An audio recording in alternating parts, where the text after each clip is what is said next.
Ako ang high school detective na si Shinichi Kudo.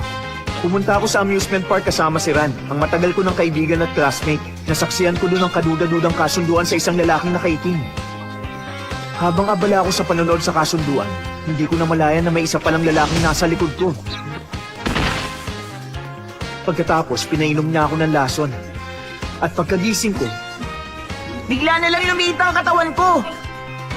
Pag nalaman nilang buhay pa si Shinichi Kudo, hahanapin nila ako at malalagay sa pangalibang malalapit sa akin. Dahil sa payo ni Professor Agasa, itinago ko ang identity ko. Tinanong ni Ran ang pangalan ko. Sabi ko, ako si Conan Edogawa. Para makakuha ng impormasyon, tumira ako kasama ni Ran at ng tatay niyang detective. おせえな博士。また免許証が見つからないんじゃ。いつもそうだもんね。早くしないとヒデにサインもらえなくなっちまうぞ。せっかく抽選で当たったのに。本物の J リーガーに会える機会なんてめったにないのに。あゆみ、玄太、光彦。小さくなった今の俺の同級生だ。最近の流行は J リーグらしい。あ、出てきました。すまんすまん、免許証がなかなか見つからなくての。やっぱり。